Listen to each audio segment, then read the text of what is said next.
Je suis assistante sociale au ministère des Armées depuis quelques années, on va dire, et en poste auprès du soutien social du porte-avions Charles de Gaulle depuis 2012. Nous sommes 2 assistantes sociales et donc moi je soutiens 850 marins, ma collègue assure 350 puisqu'elle a des pétroliers par ailleurs. Je voudrais qu'on voit par rapport à la prestation, si tu pouvais me faire une petite plaquette. Le quotidien d'une assistante sociale se résume à des permanences à bord du porte-avions Charles de Gaulle, si ce n'est qu'en ce moment, comme le porte-avions est en arrêt technique majeur, ça se déroule dans un Algeco. On se relaie. Ah! Du coup, Bon, et le papa alors? C'est là qu'ils viennent nous dire spontanément, je laisse mon conjoint, j'ai peur qu'elle perde pied. Ils ont besoin d'avoir quelqu'un qui leur dit ne vous inquiétez pas, nous allons trouver une solution. Peut-être les réinterpeller. De manière, ne vous inquiétez pas, nous aurons la réponse. On a besoin que les marins trouvent un bon équilibre entre la vie personnelle et la vie professionnelle. Et donc pour accompagner le marin dans sa vie privée, le service social a un rôle qui est très important.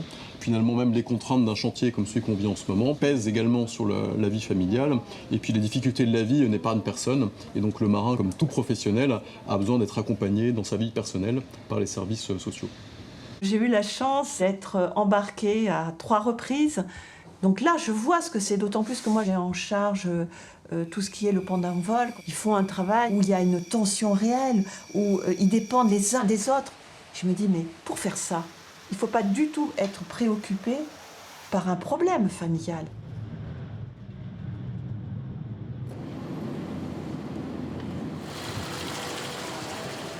On a une réunion 1 fois par mois avec ressources humaines d'Alfan et on en profite pour faire le lien sur des situations dites sensibles. Il a 7 ans de marine et là malheureusement il est confronté à un grave problème familial puisque son épouse est atteinte d'une pathologie grave. Donc on va émettre un avis favorable à sa demande et le gestionnaire brestois va prendre le relais. D'accord. Pour moi, c'est un métier de passion.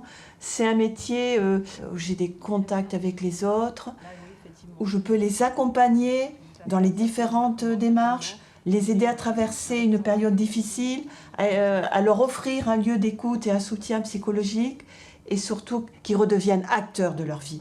Donc là, je me dis, si j'arrive à ça, j'ai réussi.